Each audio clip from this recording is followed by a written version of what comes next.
नमस्ते बंधुओं। आज की चर्चा सोम ठाकुर की एक कविता के साथ शुरू करते हैं कि करते हैं तन मन से बंधन जन गण मन की अभिलाषा का, अभिनंदन अपनी संस्कृति का, आराधन अपनी भाषा का। हर वर्ष को हम लोग हिंदी राज्य भाषा दिवस मनाते हैं और बहुत सारी कवि गोष्ठियाँ और परिचर्चा करके उस चीज़ को समाप्त कर देते हैं। लेकिन क्या हिंदी को अब वो स्थान मिलने जा रहा है जो हमारे पूर्वजों ने स्वप्न देखा था, जो हमारे स्वतंत्रता सेनानियों की सबसे संपर्क की प्रमुख भाषा थी हिंदी, उन्होंने जो इच्छा रखी थी और किस तरह से षड्यंत्र करके हिंदी को नीचे करके अंग्रेजी को प्रमोट किया गया इस देश में, क्या अब वो दौर समाप्त होने वाला है? और ये उम्मीद जगाया है आज की राष्ट्रवादी जो केंद्र में सरकार है मोदी की, उसने जो नई शिक्षा नीति 2020 की आई है, उससे ये उम्मीद जग रही लोगों को कि हिंदी माध्यम से भी पढ़ के बच्चे डॉक्टर्स और इंजीनियर बन जाएंगे। और बहुत सारा चेंजेज आ रहा है शिक्षा पद्धति में और अनिवार्य कर दिया गया, 10वीं तक की शिक्षा में हिंदी को अनिवार्य घोषित कर दिया गया है। तो आज हम चर्चा करेंगे इसी बिंदु पर कि किस तरह से हिंदी को राष्ट्रभाषा नहीं बनने दिया गया। भारत एकमात्र ऐसा राष्ट्र है जिसकी कोई भी राष्ट्रभाषा नहीं है, और किस तरह से इसका क्या दुष्परिणाम हुआ हमारे देश में, और कैसे हम गुलामी की मानसिकता से, जो बार बार लाल किले से हमारे प्रधानमंत्री नरेंद्र मोदी जी ने कहा कि हमें गुलामी की मानसिकता से बाहर निकलना है, तो उसमें एक भाषा का बहुत बड़ा योगदान होता है। इन सब विषयों पर हम डिटेल में बात करेंगे, किस तरह से षड्यंत्र किया गया हमारे भाषा के साथ, मैकाले से लेकर चाहे हमारे शुरुआती 5 शिक्षा मंत्रियों के विषय में, या जो कोठारी आयोग बना 1968 में उसके बारे में, या जो राजीव गांधी जी के समय में जो 1986 में जो नई शिक्षा नीति ले आई गई, उसमें जो विकृत रह गई, उसमें जिस तरह से एक भाषा को, विदेशी भाषा को प्रमोट करने का एक षड्यंत्र किया गया, उसके विषय में। और ये भी बताएंगे कि किस तरह से आज की डेट में हिंदी को विश्व लेवल पर मान्यता मिलती जा रही है। लेकिन इससे पहले कि आप हमारे चैनल को अगर सब्सक्राइब नहीं किए हैं तो इसको सब्सक्राइब कर लें, बेल आइकन का बटन दबा दें और इसको शेयर भी करें। तो जैसा कि हम जानते हैं कि 14 सितंबर 1949 को संविधान सभा ने हिंदी को राज्य भाषा का दर्जा दिया था, इसलिए हर 19 सितंबर को हम लोग हिंदी भाषा दिवस के रूप में मनाते हैं और भूल जाते हैं। लेकिन हिंदी को ना यथोचित स्थान नहीं मिला जो उसे मिलना चाहिए था, क्योंकि ये सबसे बड़ी संपर्क की भाषा है। आपको पता ही है कि ये विश्व की 3 सबसे ज़्यादा बोली जाने वाली भाषाओं में है, लेकिन सबसे ज़्यादा बोली जाने वाली अंग्रेजी है, जिसको 113 करोड़ लोग लगभग विश्व में बोलते हैं। दूसरी भाषा जो है वो चाइनीज़ भाषा है, मैंडरिन, तो उसको करीब 111 करोड़ लोग बोलते हैं। जबकि हिंदी बोलने वालों की संख्या विश्व में 67 करोड़ लोग हैं हिंदी बोलने वाले। संस्कृत की बेटी है हिंदी। संस्कृत हमारी प्राचीन भाषा, जो विश्व की सबसे प्राचीन भाषा है, विश्व का सबसे पहला साहित्य ऋग्वेद जो आज उपलब्ध है, और उससे निकली हुई भाषा हिंदी। 75 वर्ष से ज़्यादा हो गए भारत को स्वतंत्र हुए, लेकिन आज तक हिंदी को राष्ट्रभाषा का दर्जा नहीं दिला पाए। हमारी पूर्व की सरकारें जो भी रही हैं, वो या तो उनकी शिक्षा नीति बहुत ढुलमुल रही और उन्होंने अभारतीय अप्रोच रखा, शिक्षा किस माध्यम से दी जाए, उस वजह से ये हिंदी की जो दुर्दशा है उसका कारण मुख्य वही है। ये शुरुआत करता है लॉर्ड मैकाले, जब उसने इंडियन एजुकेशन एक्ट ले आया 1835-36 में, और वहाँ से उसने बाकायदे डिटेल में ये चीज़ बताई है कि भारत को अगर गुलाम बनाना है तो उसकी शिक्षा पद्धति को समूल नष्ट करना चाहिए, और उसकी शिक्षा पद्धति का बेस है संस्कृत। तो संस्कृत को समाप्त करने के लिए, संस्कृत के विद्यालयों को समाप्त करने के लिए उसने ये एक्ट बनाया, और उसने संस्कृत में शिक्षा देने को गैर कानूनी बना दिया और कितने हजारों विद्यालयों को तोड़ा, तहस नहस किया। मुगलों ने उतने सारे सत्यानाश नहीं किया था हमारी शिक्षा पद्धति का जितना मैकाले की शिक्षा पद्धति ने किया, और उसने जो है अंग्रेजी शिक्षा ज़बरदस्ती थोपी हमारे देश में।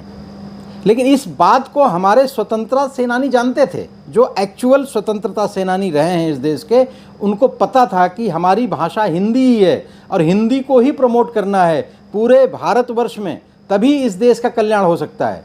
और इस चीज़ को दर्शाता है जब रविंद्रनाथ टैगोर जैसा व्यक्ति जो बांग्ला भाषी थे, उन्होंने कहा कि भारतीय भाषाएं जितनी भी हैं ये नदियों की तरह हैं और हिंदी जो है महानदी की तरह है, विराट रूप है।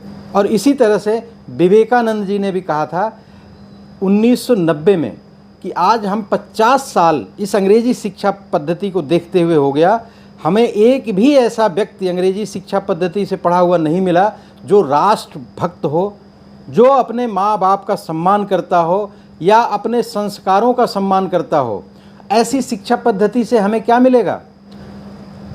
यही नहीं, महात्मा गांधी जी ने भी हिंदी को राष्ट्रभाषा या राज्य भाषा से ऊपर, मतलब भारत की भाषा बनाने के लिए बहुत बड़ा काम किया। उन्होंने हिंदी को स्वराज का मूल बताया। लेकिन दुर्भाग्य से जब भारत स्वतंत्र हुआ तो ऐसे यूरोपीय शिक्षा पद्धति से प्रभावित लोग भारत के प्रधानमंत्री बने और उनका डोमिनेशन इतना रहा इस शिक्षा पद्धति में। उन्होंने 5 शिक्षा मंत्री ऐसे बना दिए जो कि बिल्कुल हिंदी के विरुद्ध थे। और उन्होंने जो शिक्षा पद्धति बनाई उससे जो भी नौकरी मिलती थी या जो भी एक क्लास बनता था भारतवर्ष में, जिसको बहुत हाई क्लास या अपर क्लास कहा जाता था, बिना अंग्रेजी शिक्षा के आप उस ग्रुप में शामिल नहीं हो सकते थे।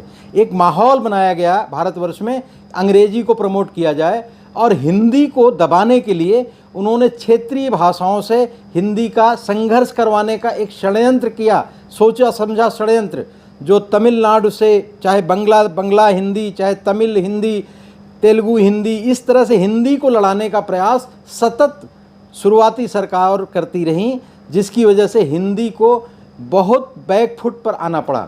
1968 में जो कोठारी कमीशन बना, उसने भी इसी तरह की संस्तुति दी कि अंग्रेजी को ही प्रमोट किया जाए। उसने भी हिंदी को इसी तरह से राजभाषा, एक फूलमाला चढ़ाने वाली भाषा की 14 सितंबर को उसका बाकायदे उद्घाटन हो जाएगा और उस पर बहुत सारी गोष्ठियाँ हो जाएंगी, कवि सम्मेलन हो जाएंगे, बस उसका महत्व इतना ही रहा।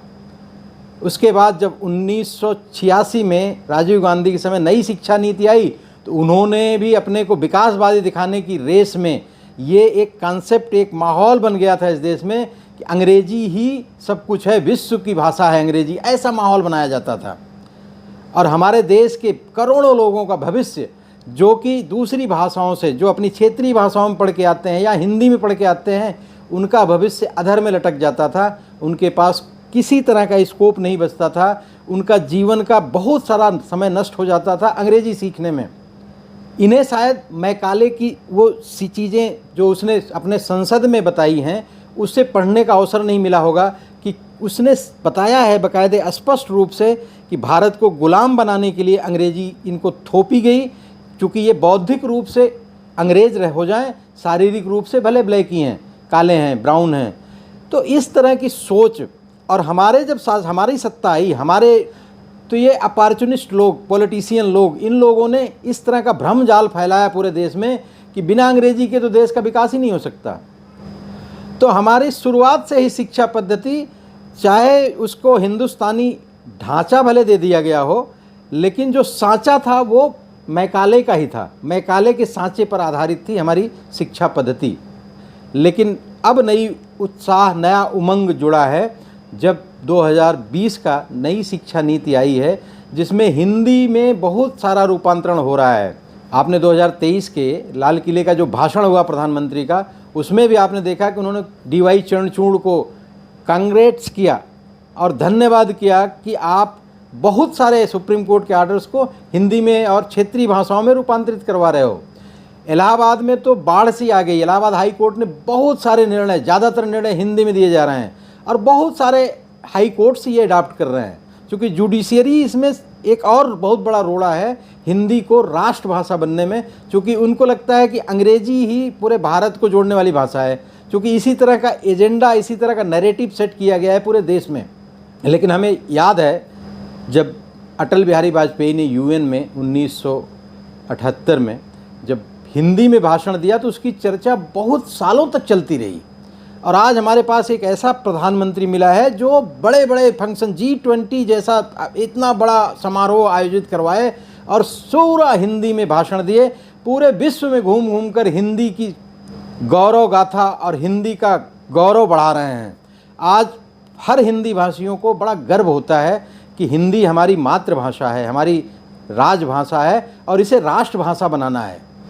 लेकिन इसके साथ एक दायित्व भी है हिंदी भाषियों के लिए कि और सी भी जो क्षेत्रीय भाषाएं हैं उनका भी सम्मान हमें करना पड़ेगा। उनको भी हमें अपना ही बंधु, अपनी ही भाषा, हिंदी की ही बहनें हैं, वो सब संस्कृत से ही निकली हुई भाषाएं हैं। तेलुगु, तमिल, मलयालम, कन्नड़, बंगला, असामी, उड़िया, ये सारी भाषाएं अपनी ही हैं। इनका भी सम्मान बहुत ज़रूरी है। लेकिन एक भारत की भाषा होनी चाहिए जिसकी सबसे ज़्यादा संभावना हिंदी में ही दिखाई पड़ती है। भारतेंदु हरिश्चंद्र जी ने बहुत पहले ही एक कविता के माध्यम से इस चीज़ को लिखा है, निज भाषा उन्नति है सब उन्नति के मूल, बिन निज भाषा ज्ञान के मिटे न ही कै सूल। अंग्रेजी पढ़ के यद्यपि सब गुण होत प्रवीण, पै निज भाषा ज्ञान बिन रहत हीन कै हीन।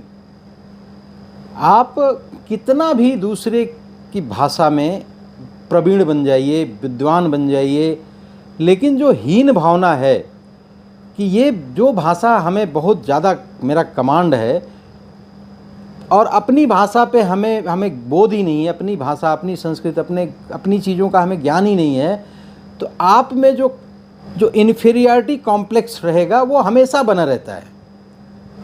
और कोई भी विश्व का कोई भी देश ऐसा नहीं है जो दूसरी की भाषा को अडॉप्ट करके उन्नत राष्ट्र बना हो। सब अपनी भाषाओं में अपने को उन्नत करते हैं, बड़ा बनाते हैं और विकसित देश बनते हैं। आज भारत अपनी भाषा के साथ चल रहा है, अपनी भाषा पे अधिक से अधिक ध्यान दे रहा है। हिंदी बोलने का जो अंदर से हिंदी भाषियों के अंदर ये भरा गया था कि हिंदी उतनी अच्छी भाषा नहीं है जितनी अंग्रेजी है, वो अब सबको समझ में आने लगा है। और जितनी वैज्ञानिकता और जितनी शब्दकोश भंडार हमारी भाषा के पास हैं उतना किसी भी भाषा में नहीं है। हमारी देवनागरी लिपि जो है ये विश्व की सबसे साइंटिफिक लिपि है, ये स्थापित हो चुका है। बड़े को छोटे के साथ मिलकर रहने का, समरसता का जो सबसे बड़ा एग्जाम्पल है वो हिंदी भाषा है। भारत नहीं बल्कि विश्व को यूनाइट करने की क्षमता रखता है हिंदी भाषा। इतनी प्रगाढ़, इतनी व्यापक और सब भाषाओं को अपने में समाहित करने का सामर्थ्य रखने वाली भाषा है हिंदी भाषा। तो हिंदी राष्ट्रभाषा बने, इसी आकांक्षा के साथ देवमणि पांडे जी की एक कविता के साथ अपनी भाषा को विराम दूंगा। उन्होंने लिखा कि हिंदी इस देश की भाषा है, हिंदी भविष्य की आशा है, हिंदी हर दिल की धड़कन है, हिंदी जनता की भाषा है। नमस्कार बंधुओं, शुभ रात्रि, वंदे मातरम, जय हिंद।